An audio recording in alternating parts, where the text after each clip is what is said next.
Pues la verdad que a todos y a mí en lo personal me da muchísimo gusto estar con las voces de la radio.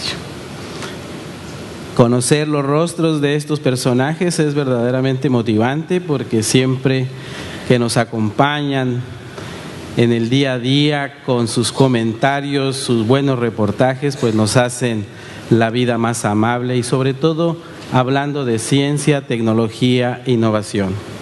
Bienvenido Rolando, Berta, Ángel y Javier.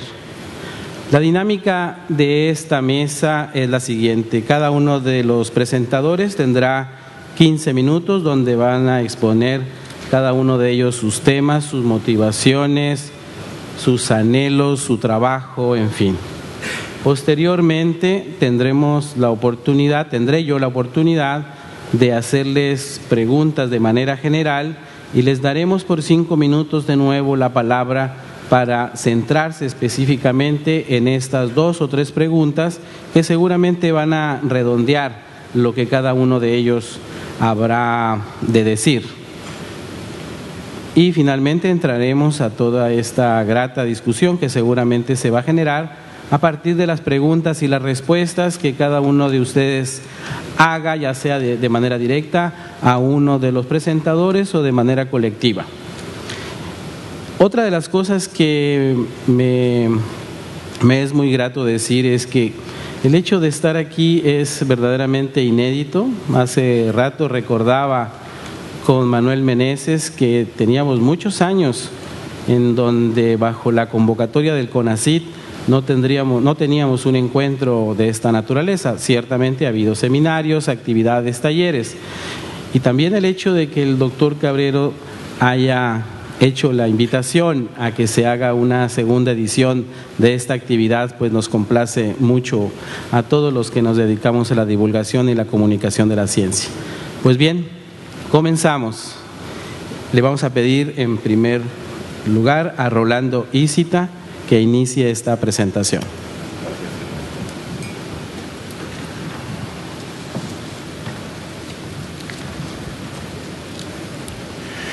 Santos y buenos días tengan sus mercedes. Les saluda Rolando Isita. Esto es Imagen en la Ciencia, por pura curiosidad. Imagen en la Ciencia es una revista radiofónica de divulgación de la ciencia. Es una coproducción de la Dirección General de Divulgación de la Ciencia y del Grupo Imagen Multimedia. Inicia sus transmisiones en el año de 2005 y no sería justo presentar esto sin decir que es una mancuerna los que podemos hacer este programa.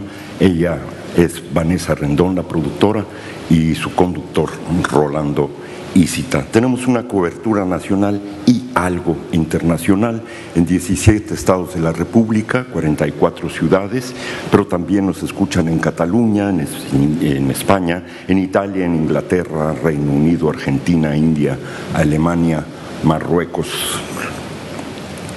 Tenemos también la colaboración de los institutos, centros y facultades de la UNAM, los hospitales nacionales, no todos, pero los que ustedes están viendo ahí, del CINVESTAR, del IPN, particularmente la Escuela Nacional de Ciencias Biológicas, Astrofísica, Óptica y Electrónica, la Universidad Autónoma Metropolitana, museos.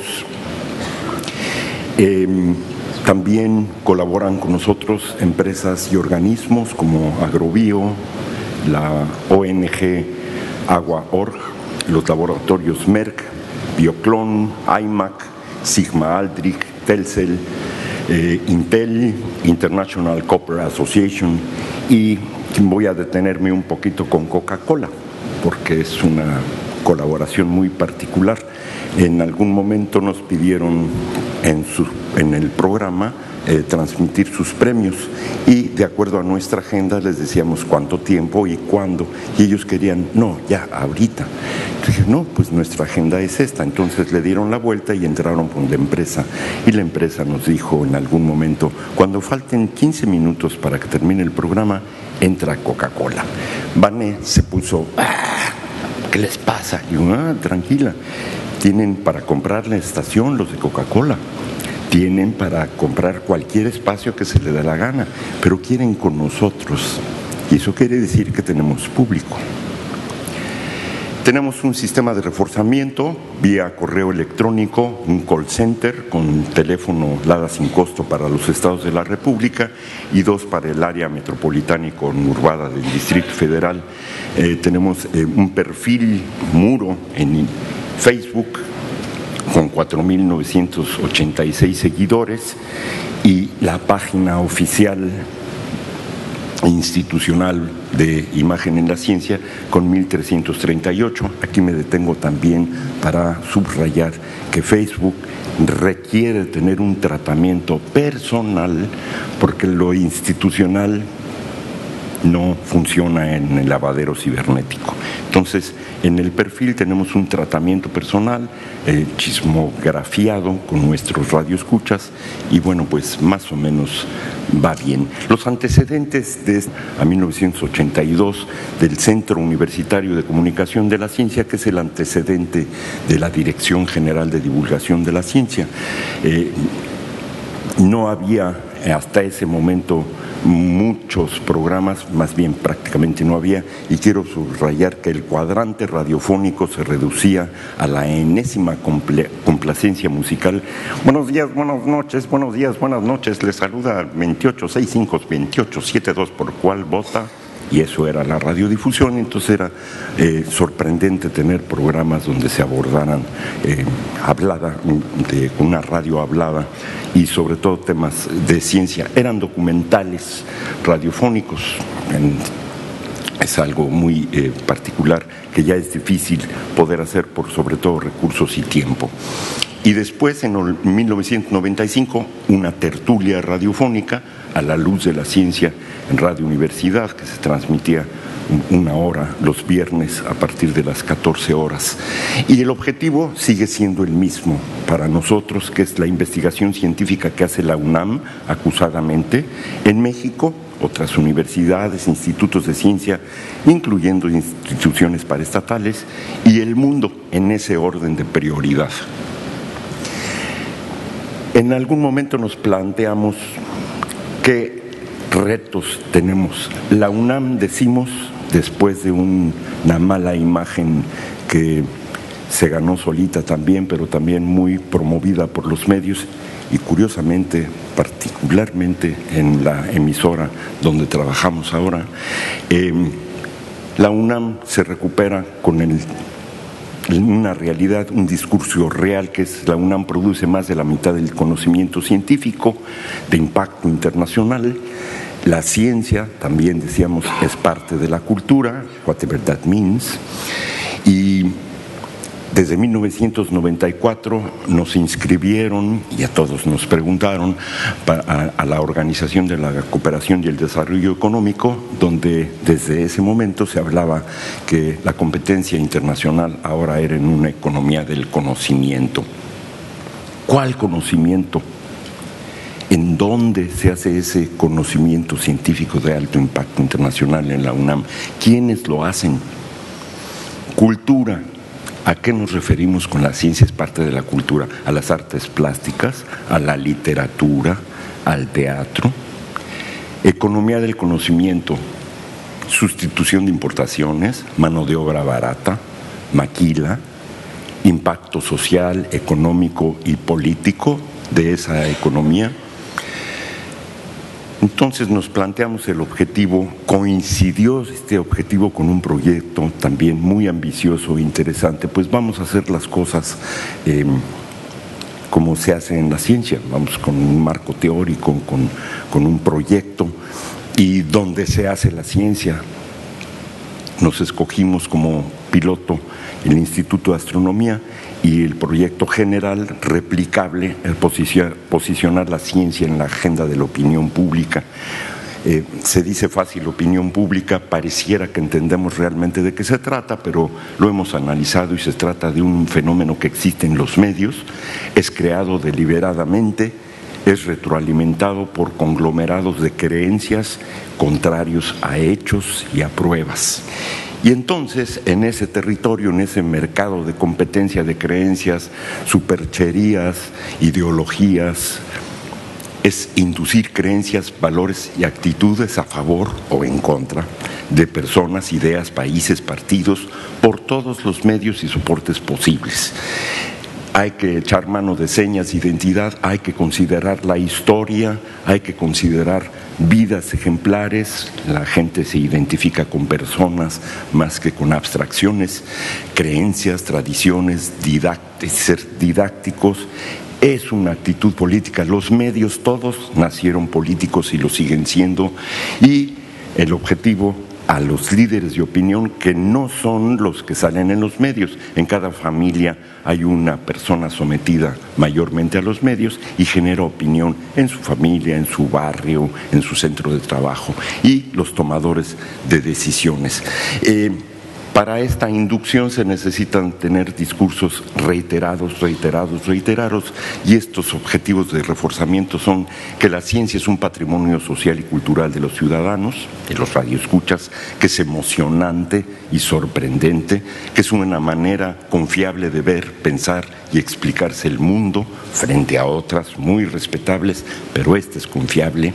La curiosidad creativa es el motor, búsqueda y alcance del conocimiento. Es una actividad que incide en la historia, en el pensamiento, en el desarrollo, en el nivel y la calidad de vida. La gente puede creer, confiar. Los medios no son escuelas. Los medios son para buscar entretenimiento y te sintonizan porque les gusta, porque creen o porque confían. Entonces pueden creer en la ciencia y confiar en los investigadores. Los investigadores son el actor principal y ahí lo que comparten es lo que hacen. Y más que disciplinas científicas, planteamos que se trata de un continuo coherente de grandes ideas en construcción. Las características sello de este programa, de esta revista radiofónica, es que la gente en confianza nos hablamos de tú.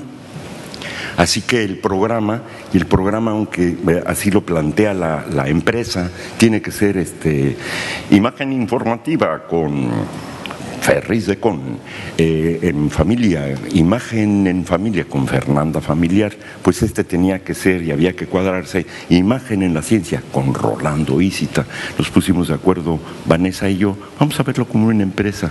Rolando Ísita, ese de imagen en la ciencia, es parte de la empresa, no yo. Y ella puede contestar los Facebooks como si fuera Rolando Ísita, y yo contestar también los Facebook como la imagen en la ciencia. Así que el programa, los investigadores y el público nos hablamos de tú. El tratamiento se hace de manera indagatoria. ¿Qué hace el investigador en este momento? ¿Cómo lo hace? Es lo más relevante. Y en una charla más que en una entrevista. La revista se complementa con temas para ponerse al día relacionados con la ciencia, y son reflexiones críticas sobre tópicos relacionados con la ciencia por nuestros colegas divulgadores. Es mucho voluntario más que una obligación. El elenco, pues, es conductor Rolando Ísita, Vanessa Rendón, productora. Como ves, nos presenta a través de Estrella su menú mensual.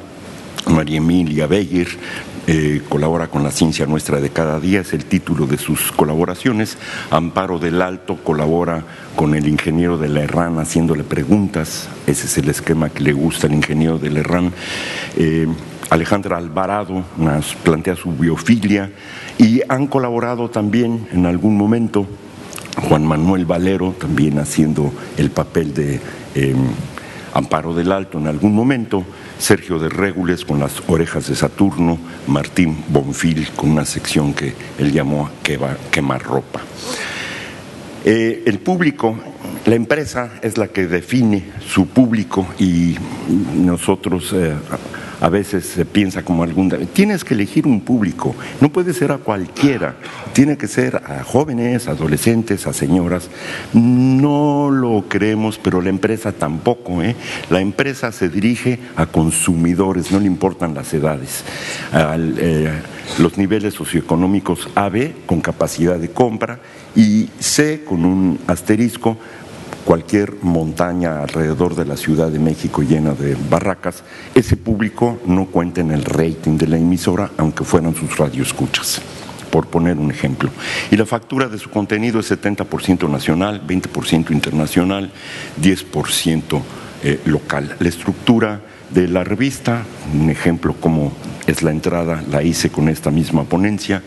Luego se presenta, vamos a ponernos al día, vamos a observar desde el telescopio, planteamos una trivia siempre y cuando tengamos algo que regalarle al auditorio, y cuando no tenemos, pues no hay trivia. Sea una nota al día, un saludo a la plaza filial. En Yucatán tenemos una y los saludamos con bastante frecuencia. En Mérida, no recuerdo ahorita XHQ, demonios, pero sí lo hacemos. Tiene su repetidora pues aquí en Yucatán. Invitamos a que nos sugieran programas, nos critiquen, den sus opiniones en ese momento. Después pasamos a un corte comercial. No los podemos impedir. Ángel Figueroa padece guillotinas. Nosotros no, hasta eso sí que nos avisan y nos dejan colgarnos un poquito. A él lo cortan. Luego sigue desde el telescopio, muy ameno. El ingeniero del Herrán nos cuenta cosas de la exploración espacial, sobre todo. Y se liga a la primera parte de la charla con el investigador, que se le presenta como ya llegamos a la parte cerecita de la nieve del programa, la charla donde un investigador es generoso y viene los domingos en la mañana a compartir con ustedes lo sorprendente y maravilloso que es su quehacer, cómo lo hace, que es la ciencia. Otro corte, la segunda parte de la charla y la sección del colaborador, María Emilia Beyer, por ponerles un ejemplo, es algo así. Figúrese usted, comadrita, que me acabo de enterar de... Y es un buen personaje, porque se identifican con ella. ¿Qué sigue en este programa? Nos estamos planteando ampliar la plantilla de colaboradores con Carlos Valderas, biólogo, herpetólogo, una visión de conjunto que tiene de la biología muy interesante. Nuestro colega Javier Flores, que decían ayer el decano, alguien subió en Facebook, decano, es decanas. Carmen Sánchez, bióloga, Susana Viro, Miriam Carrillo, Elaine Reynoso, Gloria Vale. Elaine Reynoso es la coordinadora del diplomado en divulgación de la ciencia, entre otras cosas. Luisa Fernanda Rico, que es museóloga. Daniel Barreto. Colaboración de institutos y centros de investigación, ya lo hace Enrique Ansúrez del Instituto de Astronomía, Luis Aguilar lo hará, y del Instituto de Astronomía Campus Ensenada, Guadalupe Rivera del INAOE, Gabriela Frías de Ciencias Nucleares. Los científicos nos llevamos bastante bien con ellos. En fin, transmitimos a veces desde controles remotos y bueno, pues les agradezco su atención. Muchas gracias, Rolando. Continuamos ahora con Berta Galindo.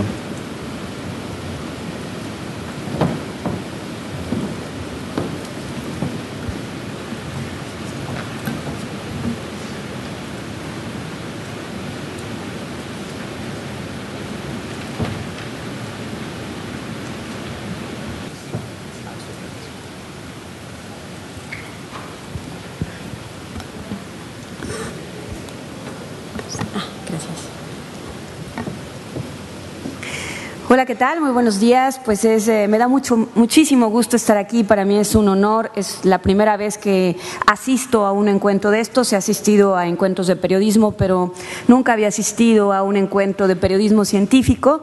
Me da muchísimo gusto que estemos platicando, debatiendo, analizando, pues muchos temas y muchas cosas en las que nosotros los periodistas, los divulgadores, los científicos tenemos que trabajar y todavía tenemos mucho por hacer. Estoy a cargo del programa de radio que se llama Alcanzando el Conocimiento, como ya lo habían comentado en la semblanza, en el 102.5 de FM Radio, en Noticias MBS. Soy comunicóloga y periodista de oficio, me formé como periodista de noticias, principalmente de política, economía y asuntos sociales. Tengo experiencia por azares de la vida, las oportunidades de trabajo y demás, pues tengo experiencia tanto en medios impresos, en radio y en televisión. Hace 3 años inicié este proyecto, como todas las ideas, creo que no se ve, ahí está. Como todas las ideas que pueden ser atractivas, siempre nacen de una crisis, y en este caso no fue la excepción. Siempre ahí se dan las buenas cosas, ¿no? Aunque a uno parece que se le cierra el mundo, se abren muchas oportunidades. Me había quedado sin trabajo, entonces comencé a trabajar una vez más en propuestas tiempo atrás. Siempre que había estado en los medios había tenido inquietudes, pero bueno, de distintos programas, de distintos contenidos, pero estas se quedaban ahí en el cajón de los recuerdos, me las pirateaban, se las quedaban otros, en fin, nunca se daba la oportunidad y yo seguía trabajando en los medios. Era 2009, yo estaba trabajando en 2 sitios como conductora, salí de un trabajo. Al otro trabajo ya no quería ir porque me quedaba muy lejos, fue entonces que comencé a trabajar en una idea, en una propuesta. Me entusiasmaron 2 cosas, la posibilidad de hacer un programa de ciencia y tecnología. Yo que había estado todo el tiempo trabajando como periodista de noticias, me llamaron la atención 2 cosas. La posibilidad de especializarme, encontrar un nicho. Y la otra, la ciencia y la tecnología como herramientas que ayuden a resolver problemas. En eso creía siempre había creído como reportera de noticias, siempre había creído en eso. Así comencé con un pequeño demo de un programa de televisión, y luego me pasó una circunstancia en la vida, me embaracé, dejé ese trabajo pendiente. El demo estaba listo a finales de 2009, aún tenía un trabajo que me desgastaba mucho y pues tenía que cumplir con él, y bueno, no podía estar en todas partes estando embarazada. El demo se quedó ahí guardado. Cuando tuve a mi bebé me pregunté, ¿qué voy a hacer con este demo? Pues pensé en que lo que tenía que hacer era mostrarlo. El demo había quedado muy bien. Visité algunas televisoras y luego llegué a MBS pensando en Canal 52. Me dijeron que en ese momento no era posible porque pues no estaban destinando muchos recursos a la producción en tele, pero quizás se podría considerar la posibilidad en la radio. Y así empezó Alcanzando el Conocimiento en radio, primero en un horario de jueves a las 9 de la noche, y desde este año estamos los domingos de 1 a 2 de la tarde. ¿Qué ha sido el proyecto Alcanzando el Conocimiento? Desde un principio fue un proyecto periodístico pensado en darle voz a los científicos, a los tecnólogos, a los innovadores, a la sociedad, y que tengan a la ciencia, la tecnología y la innovación, que se tome en cuenta la ciencia, la tecnología y la innovación, tomarla en cuenta todo el tiempo y tomar la transversalidad de los problemas y sus soluciones, hacer mesas de análisis, de debate, entrevistas solas, hacer reuniones multidisciplinarias, y también una cosa muy importante que nos dimos a la tarea de hacer, recordar a la audiencia que la ciencia y la tecnología son la herramienta para resolver las situaciones. Aquí lo hemos estado platicando en este encuentro iberoamericano, lo platicamos ayer, incluso hasta salieron discusiones. Lo que pasa es que la ciencia y la tecnología de pronto no aparecen en la agenda, no aparecen en la agenda del país, no aparecen en la agenda política y no aparecen en la agenda mediática. Y si no están en la agenda mediática, entonces no existen. Entonces hay que estar trabajando mucho en ello. De pronto hemos sido criticados porque, bueno, pues en mi caso yo no soy divulgadora, como muchos de mis compañeros que están aquí, pero como lo dijo Manuel Meneses, que él es reportero, yo también soy reportera, soy periodista, y también como lo dijo Pam Bullock ayer, la reportera de New York Times, lo importante del periodismo es que escribas o realices entrevistas o transmitas en algún medio y tenga algún impacto a la sociedad, y eso pues en eso es lo que hemos estado trabajando y en eso es lo que trabajamos en Alcanzando el Conocimiento. ¿Cuáles son las ventajas de un periodismo radiofónico? En este caso, las ventajas que yo encuentro de hacer periodismo radiofónico es que tienes 2 aliados a tu favor, tienes la coyuntura y la inmediatez. Y eso te da una ventaja porque puedes tener al personaje, al actor, que en este caso es el científico o el político que tiene que ver con temas de ciencia, preguntarle en el momento acerca de una situación determinada. La coyuntura te ayuda a subirte al ring de la agenda mediática y por lo tanto de la agenda política del país. También algunos otros no estén de acuerdo con eso, pero entonces, si no hacemos eso, no va a ser periodismo. Sería entonces divulgación o sería que haríamos difusión simplemente. Entonces, esta es una parte fundamental, abordar temas transversales y de interés público, y si nosotros no lo tocamos así, entonces, pues, dediquémonos a otra cosa. Les pongo 2 ejemplos de temas taquilleros que hemos tratado muchísimos temas, hemos hecho diferentes mesas de análisis, y hay cosas en los que hemos medido a nuestra audiencia, en donde hemos medido la capacidad de respuesta que tenemos y la capacidad de respuesta que tiene la audiencia. Eso es muy importante. Por ejemplo, el asunto de los transgénicos. Los transgénicos es un tema muy sensible. Al día de hoy el debate en los medios aún no termina, en la sociedad menos.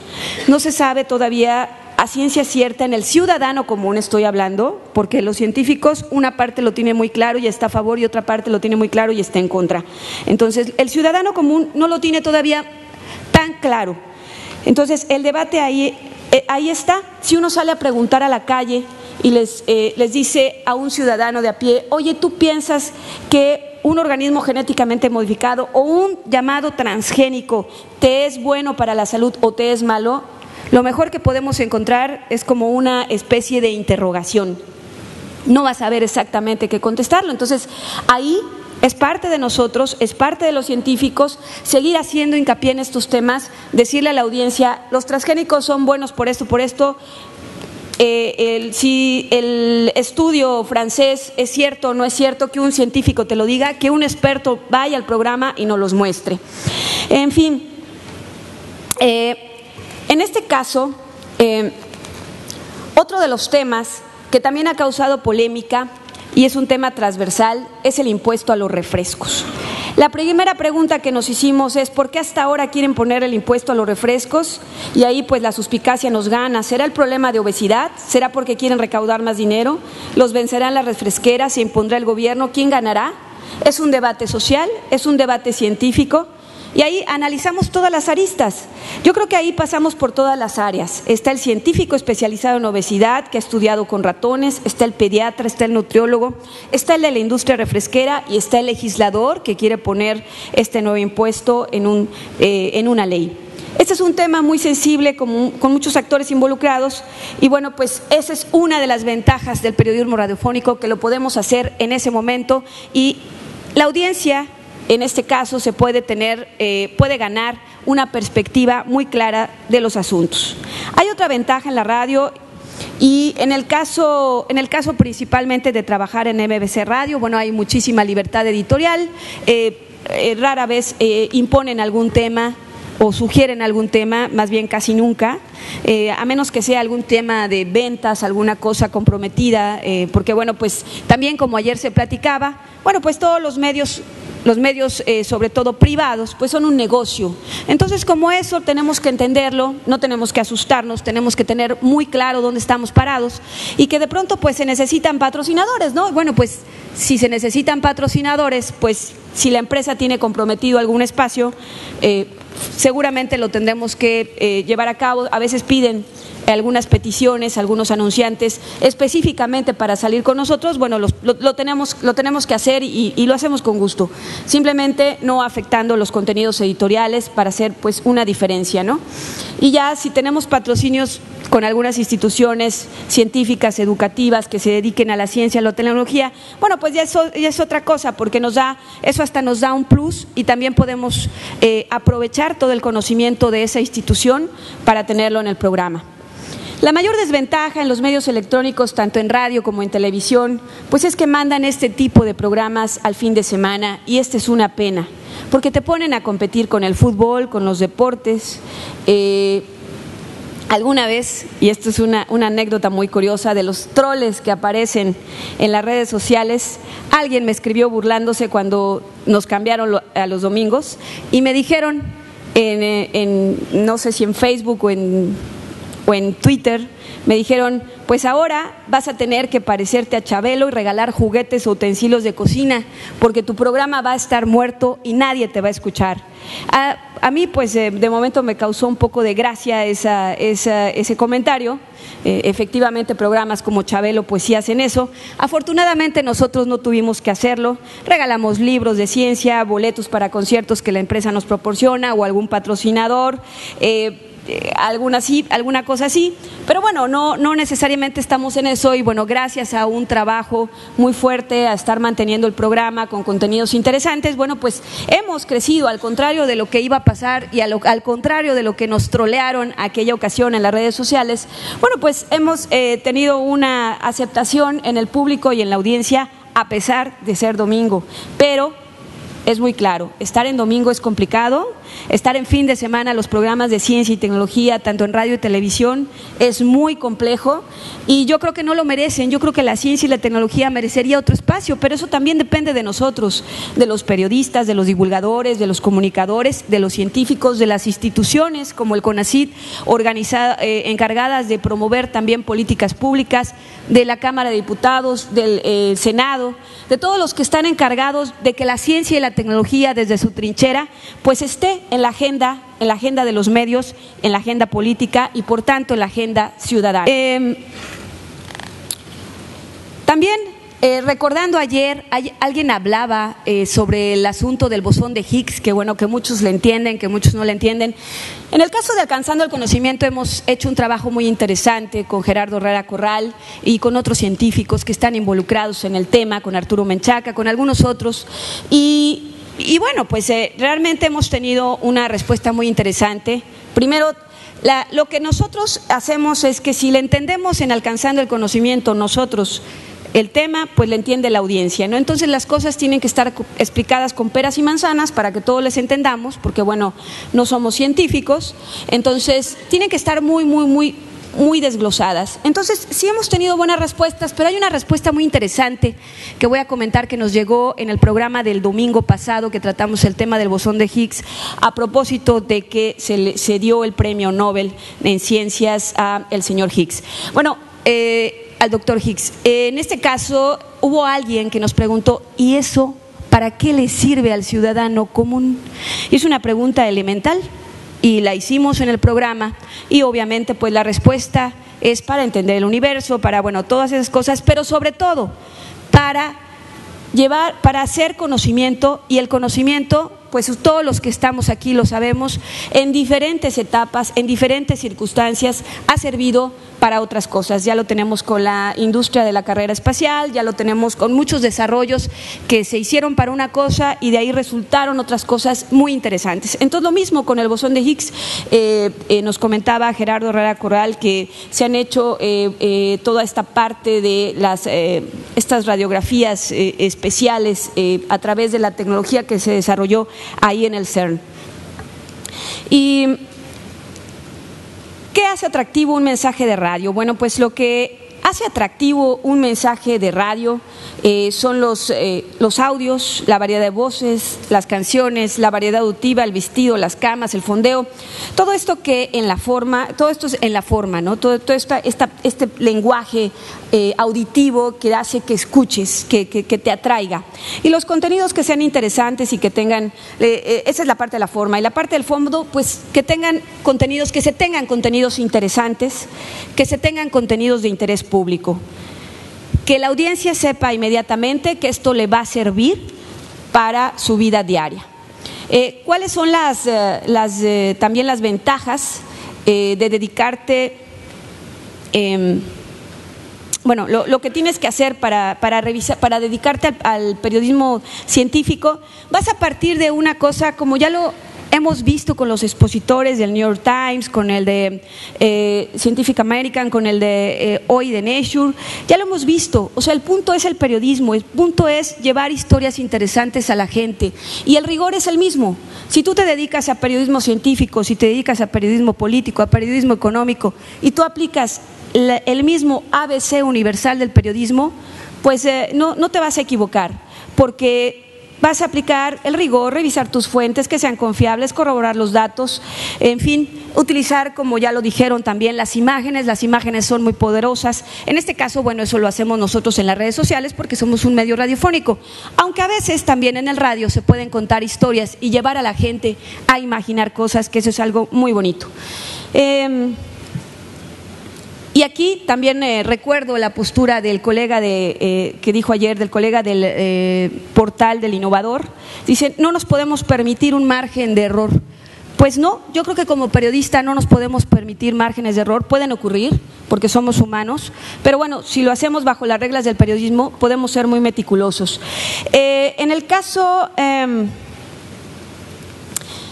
de una cosa que no está terminada, nosotros estamos, hacia dónde va alcanzando el conocimiento, estamos trabajando en ello, aspiramos a ser un medio consolidado, aspiramos a estar más en contacto con la ciudadanía, aspiramos a estar en el periodismo 3.0, porque si no estás en el periodismo 3.0 yo creo que no estás, y esta es una diversidad multimedia, se me está acabando el tiempo, y pues en eso estamos. Y también, ¿qué falta por hacer en el periodismo de ciencia, ya sea radiofónico? Pues sensibilizar a la gente y trabajar más. Nosotros tenemos muy claro el discurso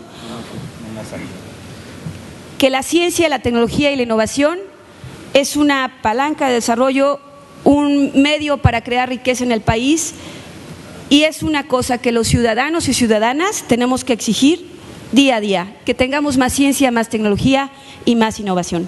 Gracias. Sí, ahí se escucha bien. Muy bien, buenas tardes, buenos días más bien. Al igual que otras personas que me antecedieron en el uso de la palabra, felicito enormemente esa iniciativa que hoy nos reúne aquí, pero voy más allá. Creo que también debemos de felicitarnos a nosotros mismos, y esta felicitación debe ser extensiva a todos los que nos dedicamos desde diferentes trincheras, estilos y visiones a la comunicación de la ciencia. Todos los que hemos creído desde hace años o décadas que comunicar la ciencia no solo es necesario, sino impostergable para este país. El estar hoy aquí reunidos es producto del esfuerzo de muchos por abrir, por picar piedra, por ensayar y equivocarse, por el esfuerzo, y reitero el deseo de que este tipo de reuniones sean cada vez más iberoamericanas. Nuestra mesa plantea a la radio como espacio para el periodismo de ciencia, y yo creo que si bien podemos hablar de ciertas bondades y limitaciones de este medio para dicho fin, parto de una primera premisa. Dada la complejidad actual de los seres humanos y de nuestra vida cotidiana, la mejor comunicación de la ciencia en nuestros días es la que reúne estratégicamente las virtudes de todos los medios. No es un solo medio por excelencia el que resulta más idóneo o eficaz para transmitir a los diferentes segmentos de la sociedad el quehacer de la ciencia. Los medios escritos tienen la virtud de la preservación, de la extensión y amplitud. La televisión tiene el gran recurso de la imagen, la explicitez del encuadre y el casi realismo que nos hace sentir en el lugar de los hechos. Los medios digitales y las mal llamadas redes sociales son el boom, el acceso, la escritura compartida. La radio también tiene su encanto y esas características que la hacen única y generosa. Aunque ayer Azucena mostró el descenso que ha tenido el consumo de la radio en nuestro país y que resulta similar al de otros de la región, tal vez con excepción solamente de España, todavía el 55% de las personas son consumidores de este medio. En contraparte, la mitad de la población no lee revistas y 38% nunca lee el periódico, mientras que un tercio de los que escuchan radio lo hace por 1 hora al día y otro tercio le dedica un par de horas diariamente. Algunas de las cualidades de la radio son su inmediatez, cobertura, accesibilidad técnica y de consumo, movilidad, penetración, diversidad de audiencia, costo, periodicidad, creatividad, cotidianidad, confiabilidad, cercanía, versatilidad, en fin, la generación de imágenes sonoras, la transmisión de emociones, el juego con la imaginación, un lenguaje propio, su posibilidad de multiplicación o repetición. Si ahorita yo les cuento que ayer por la noche, caminando por el Paseo Montejo, me encontré con una joven preciosa y sonriente, con rasgos mayas, cabello recién bañado, simplemente hermosa. Yo estoy seguro que cada quien ya hizo una imagen en su mente de lo que es esta joven hermosa. De ahí la magia de la radio. Lo peor es que no fue cierto, pero bueno. Sin embargo, hay otras características que operan desfavorablemente. Su fugacidad por ser efímera, el ser un medio unisensorial, es decir, que solo lo recibimos a través del oído, pero que cuando esto es manejado con creatividad puede ser algo positivo, pues obliga al escucha a fabricar o concluir en su mente la imagen que le describen las palabras. Es un medio ruidoso, con pocas posibilidades de permanencia de los mensajes y con las limitaciones que conlleva ser un medio ciego, sin imágenes y circunscrito solamente al mundo del sonido. No es un medio exhaustivo, generalmente está reducido en términos del gran verdugo, el tiempo. Decía McLuhan, un gran teórico de la comunicación, que la radio es un medio visual, mientras que la televisión es táctil, y que la radio es más eficaz para crear imágenes que la televisión o el cine. No quiero andar mucho más para hablar de las cualidades de esta novia hermosa que es la radio, siempre mágica, misteriosa, fresca, impredecible y celosa, sin detenerme en una segunda premisa. Queda claro que resulta una gran herramienta para comunicar, pero ¿qué comunicar y a quién comunicar? Hace no mucho presenté una ponencia a la que titulé Ni para extraterrestres ni para suecos, comunicación de la ciencia para mexicanos, en la que hacía énfasis en que no podemos cerrar los ojos a la realidad de los diversos públicos masivos que habitan afuera de las fronteras de nuestras universidades, instituciones y redacciones, y que viajan diario en un atiborrado transporte público.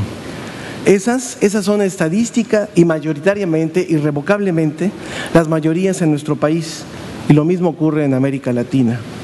Esos que tienen en promedio 7 u 8 años de educación y que cuando les preguntamos con qué relacionan la palabra ciencia, mayoritariamente responden con descubrimiento, es decir, con casualidad o serendipia, una visión sin duda demasiado básica o incluso infantil de lo que hace la ciencia.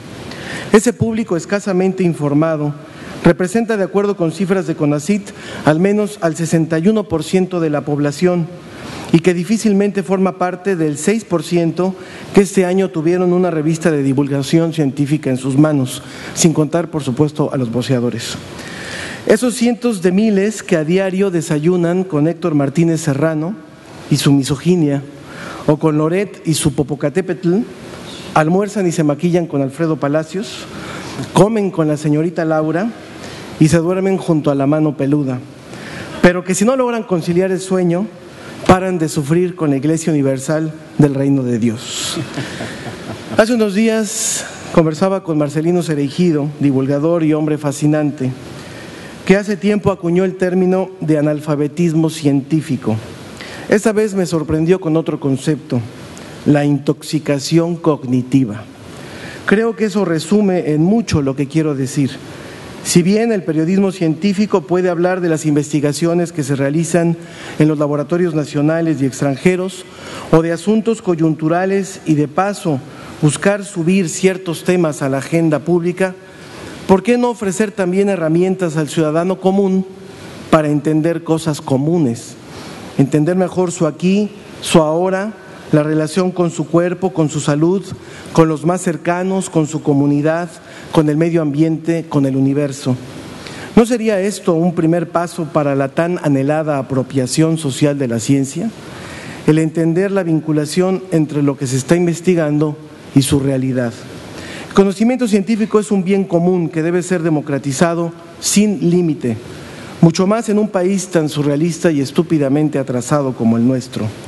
No solo para aquellos que en la cuestionable definición de divulgación adoptada por el SNI son mencionados como públicos voluntarios, pues desde mi punto de vista, llegar solamente a los que ya están interesados en la ciencia o se estacionan voluntariamente a recibir su mensaje, es decir, las minorías, equivaldría a algo así como hacer divulgación del golf. No pierdo de vista que además de estos objetivos están otros igualmente importantes, como informar acerca del destino de los recursos públicos, reivindicar las ciencias en públicos con formación escolar, uno fundamental y estratégico que es vincular la academia, la industria y la sociedad, también como mecanismo de promoción vocacional y como herramienta de formación de conciencia social, ecológica, comunitaria y política, así como el fortalecimiento en la construcción de ciudadanía y el proceso democrático. Pero me detengo brevemente en uno, como placer y reconocimiento de quien divulga. Esto obliga a elaborar productos comunicacionales con diferentes destinatarios y niveles de profundidad. Aprovecho también para mencionar mi punto de vista sobre quienes deben intervenir en este proceso. Ni son los investigadores por su cuenta, ni los comunicadores por la otra. Estoy convencido que si no se pone en colectivo la expertise de ambos, simplemente esto no funciona. Aunque los organizadores de este seminario me invitaron a participar por ser conductor de un programa radiofónico de 1 hora que se transmite los sábados en Radio Fórmula, que se llama Ciencia hasta la cocina, debo decir que los formatos de larga duración no son la única alternativa para el periodismo de ciencia. De hecho, me tomaré la licencia de hablar de otro tipo de formatos de corta duración, como son las cápsulas de 1 minuto, 3 minutos, 5 minutos. ¿Cómo crees que vas a transmitir la ciencia en cápsulas tan cortitas? Lo he dicho antes, el medio no es exhaustivo, es un primer acercamiento que tiene la habilidad de salir al encuentro, de que el público se tope con él, aunque no le esté buscando, de sembrar la inquietud. Proveer la proliferación de cápsulas le ganó a mi equipo el mote de capsuleros. Yo no respondí, ni modo que a quienes creen que solamente se puede hacer divulgación a través de artículos se les llame articuleros. Pero la magia de la radio da para mucho más. Justo la inquietud de producir formatos cortos obedece también a entender la lógica del medio.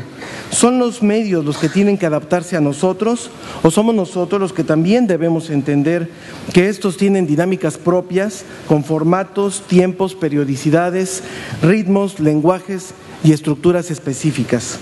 Ayer resultó muy interesante escuchar a Pam Beluk acerca del interés e inversión que realiza su medio en una colaboración o reportaje, o el caso de Scientific American, que con sus 500,000 suscriptores y 3 millones de lectores, no tiene duda de que hacer periodismo de ciencia es apasionante y un gran negocio.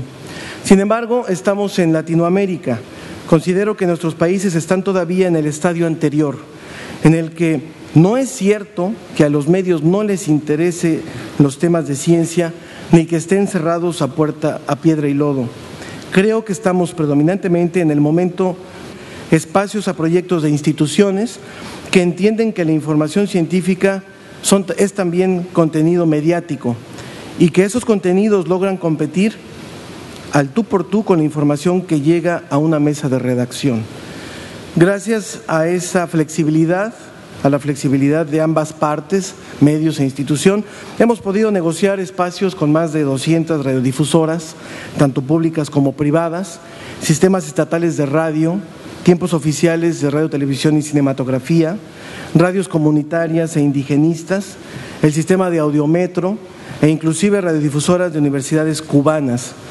También un segmento regular en medios como W Radio, Grupo Radio 1000 o Grupo Imagen. Gracias a ese entendimiento de lenguajes, hemos conseguido, por ejemplo, una página semanal de comunicación de la ciencia por 8 años y sin costo para la universidad, en un periódico de gran penetración popular en la zona central del país, como es La Prensa y otros 17 medios más. Una página semanal desde hace 4 años en el diario Publimetro, una colaboración periódica en el portal del Universal, un chat quincenal también en ese medio, en fin, espacios en Grupo Excelsior, espacios quincenales en andenes del metro, del Metrobús y otros sistemas de transporte, así como bibliotecas públicas en todo el país. Espacios en las pantallas de los vuelos de Aeroméxico, una colaboración quincenal con TV Azteca en el programa de Animal Nocturno, colaboraciones permanentes en Foro TV y hasta ediciones de tarjetas Ladatel con mensajes de ciencia. No hay límite para llevar este mensaje, no nos los pongamos nosotros mismos. En algún momento logramos negociar incluso con Bancomer tiempo gratuito en las pantallas de sus sucursales en todo el país. La condición fue que los mensajes debían durar 20 segundos. Eso no fue impedimento. Todos estos espacios los hemos negociado sin costo alguno. Y es aquí donde yo quisiera animar a los jóvenes estudiantes que nos acompañan y a los amigos que trabajan en los consejos estatales de ciencia o universidades a mirar a los medios en general y a la radio en particular como grandes aliados.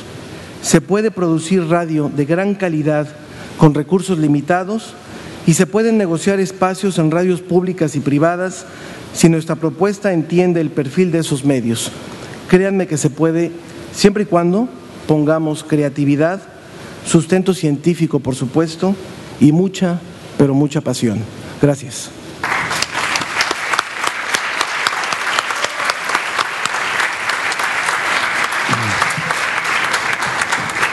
Muchas gracias, Ángel.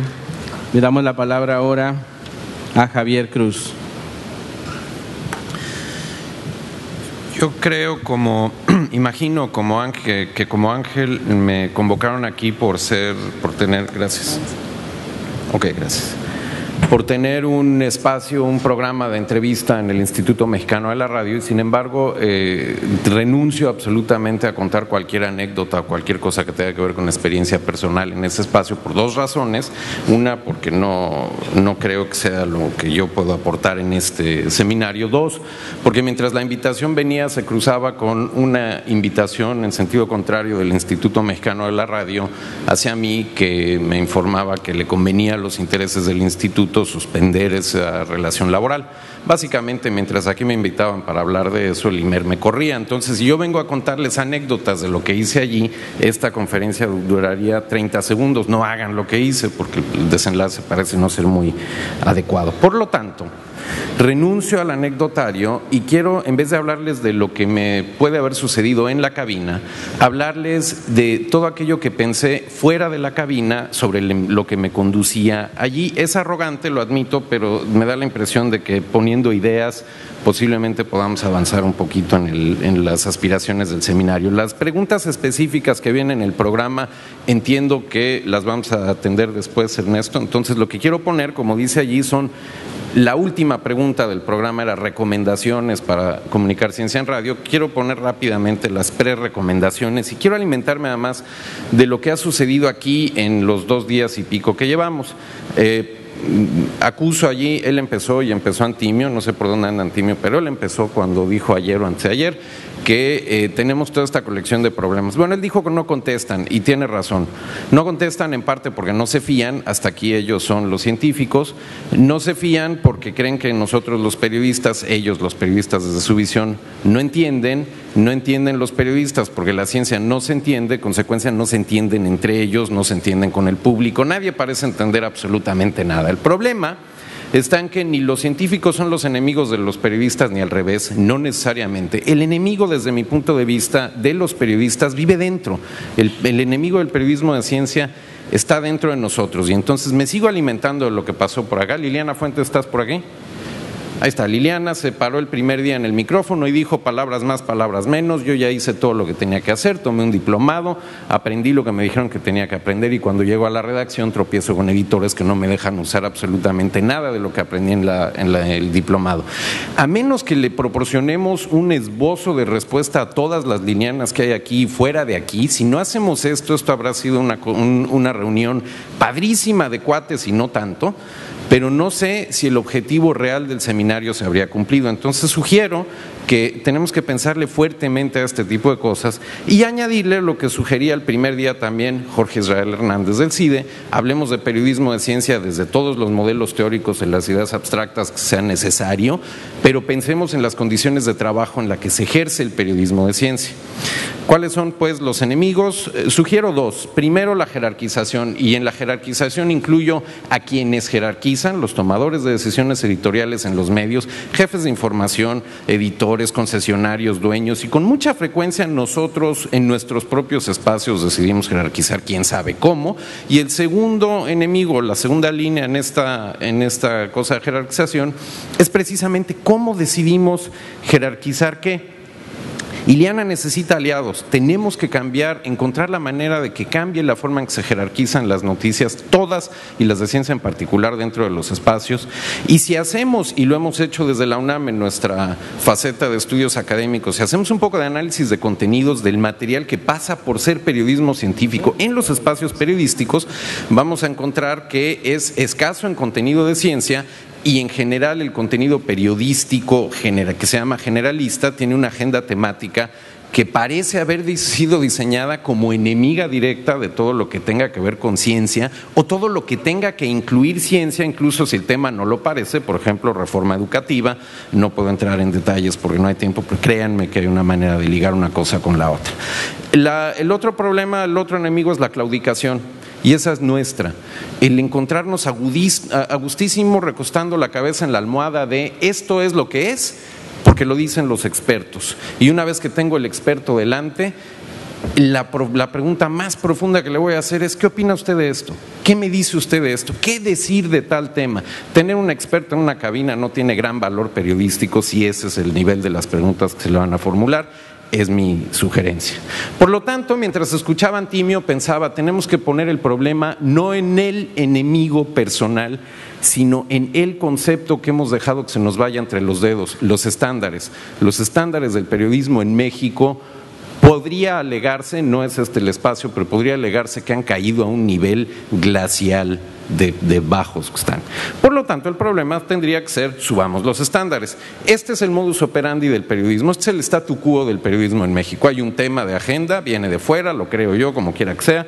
Hay un tema de agenda, lo primero que hago es darle vuelta al Rolodex, que ya no existe, ya nadie sabe qué es un Rolodex. Manuel Meneses sí, pero pues mi lista de contactos, ¿no? Y ¿quién es el experto de cabecera? Me traigo el experto de cabecera, cosecho testimonio, le hago una entrevista, cosecho declaraciones y tengo mi producto periodístico. Si eso es lo que hay en la radio, hay que apagar la radio. Ok, ¿cuál es la alternativa?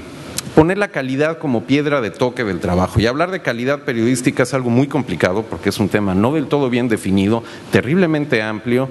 Incluso la academia ha tenido grandes problemas para entrarle. De todas formas, me voy a las meras raíces que se han mencionado aquí ya varias veces. El quien haga periodismo de ciencia tiene que atender dos tipos de rigores: el rigor periodístico, que es del libro de texto, las típicas Ws, y por supuesto la calidad narrativa. No suele hablarse mucho de ello, pero no hay que perderla de vista. Y el rigor científico, que tiene que ver con el rigor de la investigación que da lugar a la ciencia que estamos reporteando, y el rigor argumentativo de los famosos expertos. No voy a tener mucho tiempo de meterme en eso, pero al rato voy a volver al rigor periodístico. Por lo pronto, les dejo esta primera idea subversiva que no es mía, es de Kovach y Rosenstiel, dos periodistas estadounidenses extraordinarios. Esto viene del libro Los principios del periodismo. Hay tres palabras allí: esencia, disciplina y verificación. Puesto que es la esencia, si la quito deja de ser periodismo. La verificación es la esencia del periodismo, pero no cuando es cómodo, no cuando es fácil, no cuando se me ocurre, tiene que ser también por disciplina. Cualquiera de esas tres cosas que salen de allí y perdemos el periodismo de ciencia. Pregunta evidente: ¿cómo rayos aplica eso Liliana en la redacción? Bueno, voy a ir a ese punto dentro de un segundo, pero les dejo esta segunda idea subversiva. Diagnostiquemos la calidad de cada producto periodístico individual, más allá de la calidad del medio, por su contenido de ciencia. Esto es la idea más idiota que les voy a decir el día de hoy. Si no tiene ciencia, no es periodismo de ciencia, no nos hagamos.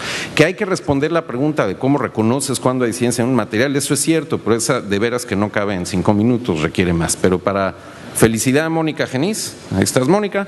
Esta es la estrella polar de todo trabajo. ¿Dónde rayos está la ciencia en el producto periodístico que estoy presentando? Porque si no la hay, no vale más que no diga que es periodismo de ciencia. Entonces regreso a esta noción de los dos rigores, sobre todo el rigor periodístico, y habrán notado que puse 4 Ws y no 5. Ahora agrego la quinta porque es, número 1, la que siempre queda fuera cuando uno hace análisis de contenidos. ¿Por qué sucede lo que me dicen que sucede? O alternativamente, ¿cómo saben los famosos expertos que lo que están diciendo es lo que es? Y esa generalmente está fuera. Podríamos discutir después en las cervezas que nos vamos a tomar con Iván si nos ponemos de acuerdo en una metodología para reconocer dónde está, pero de que no está, híjole, es más o menos fácil darse cuenta.